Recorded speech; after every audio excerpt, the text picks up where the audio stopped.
Welcome to SVG-TV News for Friday, February 15th, 2019. I am Jennifer Richardson with the details. Though there has been both cases of latent and active tuberculosis in this country, there is little chance of an outbreak here. So says infectious disease specialist Dr. Davy during an interview with SVG-TV News today. The issue of the disease and of medical professionals exposing the public to it by not being forthcoming with information on whether there are active or latent cases here, particularly so at the Mental Health Center. The issue was raised in Parliament and again at a news conference earlier this week by Opposition Member of Parliament for Central Kingstown, Daniel Cummings. In our interview with Dr. Davy, she took the time to explain the difference between active and latent tuberculosis. Most persons who have an intact immune system, and that would be really a lot of people, this bacteria would be engulfed, as in taken in and destroyed. For a few persons, 5% of the persons who are faced with tuberculosis, they would succumb to the disease in about 2 years. So it's not a fast-growing disease. It's not like you're coughed on today and tomorrow or next week you have tuberculosis. The other 5%, they would take the bacteria in and it will be sitting there in their lungs for years. And this is what we call latent tuberculosis. So the bacteria is in your lung, but it's not in an active state. Your macrophages, your white blood cells, they would hold it in place. And of these persons, only 10% of these people would ever get tuberculosis in their entire lifetime. So that means 90% of persons with latent TB would never have active TB, and they would never be able to transmit the microbacterium to anyone else. The infectious disease specialist explained that the presence of tuberculosis here has steadily declined over the years and that there is no outbreak of the disease at the moment. She also noted that the chance of such an outbreak is quite slim. Tuberculosis in the last 5 years, we've oscillated between 3 and 6 cases per year. And this is a lower number compared to what we saw in years like 2012, where our numbers were in the teens. So over the last 5, 6, 7 years, we've experienced a drop in cases. When it comes to latent TB, 1/4 of the world's population has latent TB, whether or not persons know that they have latent TB or not. So people could be walking around and they don't know it unless they take a skin test and have a chest x-ray to really declare that they have something, then they would never know. But of course, in that state, they're not ill and they're not capable of transmitting the disease. For one, there's no outbreak of tuberculosis presently anywhere, not in public, not in any institution. And because of how I describe what tuberculosis does to the body, most persons have an immune system that is intact, so they would be able to not develop disease. So an outbreak is really, really hard to have of tuberculosis. Dr. Davis said there is a program in place to find and treat the few with the disease and monitor their progress. And also in the program, we have what we call contact tracing. So contact tracing would allow us to go and look for the persons who surrounded that person with active tuberculosis. And who knows, we may even find a person who gave them tuberculosis, because they're all in the same circles. So we treat not only persons with active, but the persons with latent TB. Once they are treated as well, the bug just goes, the bacteria just goes, so it's no longer there, you're no longer able to have active tuberculosis. Well, what we can say, if persons do what they need to do, then we should have pretty much next to no problem at all.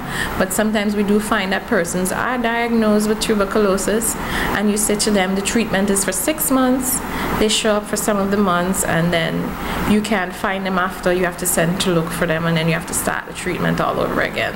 This has happened and it's something we warn persons against. This country's capacity to provide emergency services after a natural disaster received a boost this week with a significant donation of equipment from the government of Japan. The equipment, to be used for medical and other emergencies, were handed over at the National Emergency Management Organization, NEMO, at a ceremony on Wednesday. Speaking at the handing over ceremony, Minister of Health Luke Brown thanked the government of Japan for its continued contribution to the development of SVG. He said infrastructure is critical to the delivery of health care and spoke of Japan's support in this area. We sought recently to upgrade the equipment at our main medical facility, the Milton K2 Memorial Hospital. We sought to do some work at the operating theatre, so Vincentians who need surgeries would be able to better be provided for there. And coming to our assistance for that purpose was Japan, which provided 4 modern operating tables for the operating theatre. They provided additionally 2 anesthetic machines and spare parts.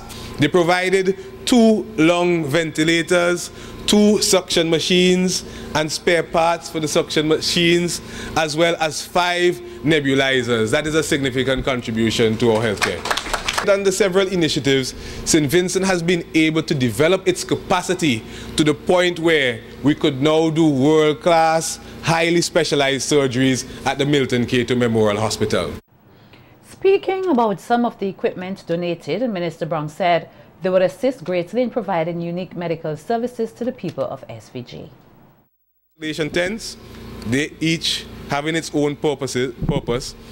2 mobile air conditioning units, 2 transport stretchers complete with air purification and negative pressure systems, 2 negative air pressure units, and these units are used to contain the contaminated air in one space to allow it to be purified before being expelled into the atmosphere, 2 generators, transformers, folding tables, cots, chairs, 2 autoclaves, 630 sets of personal protective equipment along with service parts and consumables totaling in value almost $180,000 US.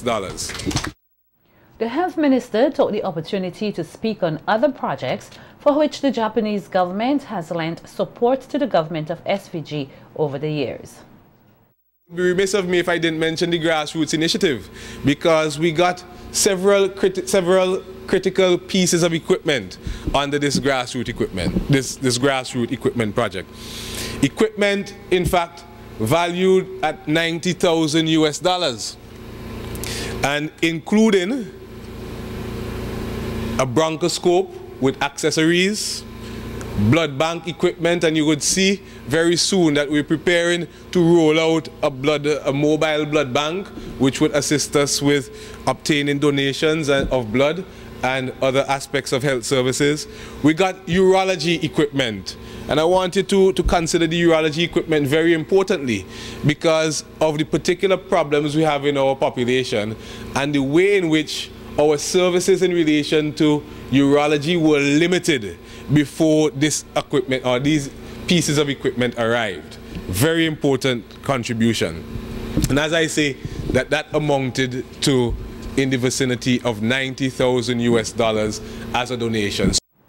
The ending of aerial spraying as well as innovative conservation policies to protect wildlife are among the many things the government will be implementing to preserve this country's biodiversity.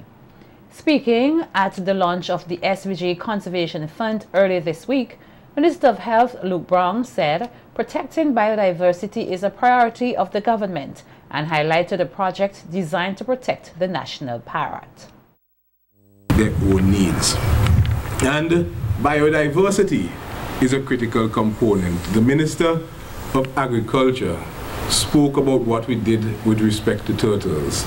And there's also another initiative concerning our conservation and concerning our promotion of biodiversity that has to do with our parrots. We embarked in arrangements that allowed our parrots to be protected, and we are the beneficiary of these arrangements. And why is this necessary?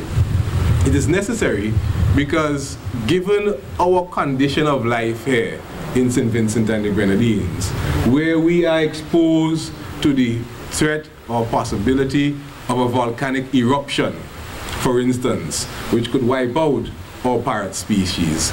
Given the fact that in St. Vincent and the Grenadines, we are in what you might call a hurricane or storm zone, and one bad hurricane or storm could cause all our parrot population to disappear.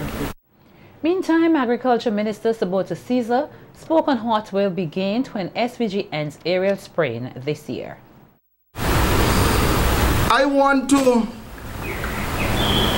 underscore 2 more points, because when we speak about the role of the government in protecting the biodiversity here in St. Vincent and the Grenadines, we cannot escape the fact that aerial spraying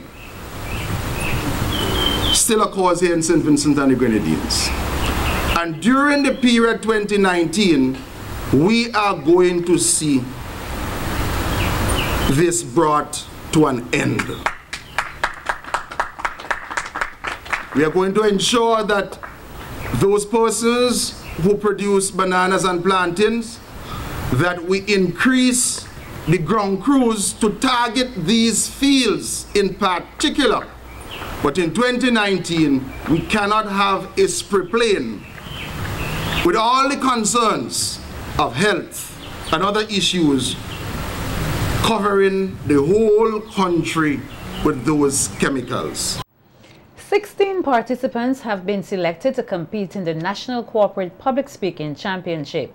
The representatives are from Massey Stores, SVG Police Force, Metrocent Insurance Company, the National Telecommunications Regulatory Commission, the NTRC, Learning for Living, Excess Steel Inc., Central Water and Sewerage Authority, Argyle International Airport, ECGC and JCI. The Public Speaking Championship was organized by SVG Toastmasters Club as it seeks to empower workers and improve their public speaking skills. The organizers today met with the participants who were briefed on the rules and what to expect during the championship. The preliminary round will start on February 23rd at the Girl Guides headquarters.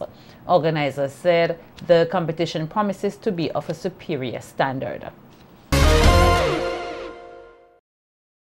The cross-examination of witnesses for the respondents continued today on day 5 of the hearing in the election petitions case. After much deliberation, one new witness was called up after being allowed by Judge Stanley John, who said that the witness' testimony was relevant to the case. Larissa Pugsley-Kidd was back in court today and files this report.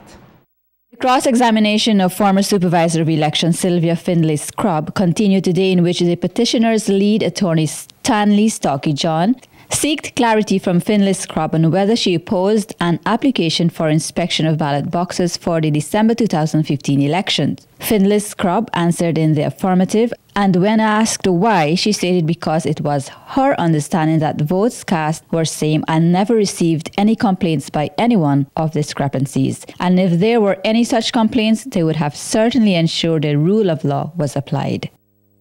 Findlay Scrub was then asked if she knew of the case where there were ballots with no counterfoils. She admitted that in the North Leeward constituency, there were few with official marks on counterfoils. The former election supervisor was then asked if she recalled an application by the NDP's candidate for Central Leeward, Benjamin Exeter, and presiding officer Winston Game's statements, where they said that in polling station CLF, some ballot boxes had no initials and official stamps, which were eventually rejected. Findlay Scrub was further asked if she agreed with what Games did, to which she replied that Games was the officer on the ground and she trusted what he did. Asked if she knew if Games' decision was in accordance with the law, but this was objected to by the respondent's legal team, who said it was not relevant, as the lead attorney for the petitioners, Stanley Stocky John, was asking the former supervisor of election an opinion, which was not based on their pleaded petition. Findlay Scrub was then asked about the type of training electoral presiding officers received. However, Judge Stanley John noted that it was not a matter of how they were trained or not, as that line of questioning will not help the case, and it was for the court to decide. As it regards to the usage of plastic ballot boxes for the December 2015 elections, it was noted that the ULP and NDP leaders did not object to the use of these boxes. Further, Finlay Scrub said that on election day, the boxes were secured according to election rules and that presiding officers opened the ballot boxes in front of polling agents, political party representatives, and police present at polling stations. The second witness to take the stand today was Sylvester King. However, before he was called up, lead counsel for the petitioners, Stanley Stocky John, said that the respondents are not entitled to call any witness as evidence, as they should have been given notice and were given enough time to do so. Lawyer for the respondents, Anthony Astephen, said that they need to support their case. Astephen explained that since the petitioners are claiming that the elections was void, and should the respondents lose their case, Exeter still cannot win the seat. Senior counsel Mendez told the court that he has 4 witnesses to take the stand who are not respondents, as they were included after they submitted their case. Electoral Officer for Central Leeward Sylvester King was the second witness to take the stand today and was cross-examined about his statements, but almost every question put to him, he told the court he did not recall. The case will continue on Monday when the former supervisor of elections will again take the stand. Reporting for SVG-TV News, Larissa Pugsley-Kidd. The government is ensuring that SVG's economy grows steadily through diversification. So said Minister of Finance Camilo Gonsalves as he wrapped up the debate on the 2019 budget last Thursday. The finance minister said in recent times the country has seen some successes through the diversification in the productive sectors. In beverages and tobacco, St. Lucia has a special provision there because they have the Trinidadian beverage manufacturer in St. Lucia operating, so they have a very high number. But St. Vincent and the Grenadines is number 2 at $16 million, 16.42, beverages and tobacco. Grenada, $5 million. St. Kitts and Nevis, $6 million. St. Vincent and the Grenadines, $16 million. Manufactured goods, St. Vincent and the Grenadines, $18 million. Well, Antigua is close, 15. Grenada, 6. St. Kitts, 7. We are exporting different products on as diverse a base as we have managed to craft given our context. And we are not ever under this government going to put all of our developmental eggs in one basket. Dispelling the notion that SVG can benefit from a Citizen by Investment program, the CBI, which could eventually lead to a reduction in taxes, the finance minister highlighted some countries with CBI, and whose corporate tax rate, he said, is either higher or the same as in SVG. Our taxes are now reduced in the last budget to 30% on the top end, 29% for hotels. In Dominica, CBI country, the top end tax rate is 35% and 25% corporate. Same area as us. In Grenada, the top end is the tax rate is 28%. Same area as us. In St. Kitts and Nevis, their corporate tax is 33%. In St. Lucia, the top end of their corporate tax rate is 35%. Their personal tax is 25%. Where's the radical reduction? Where is the fact that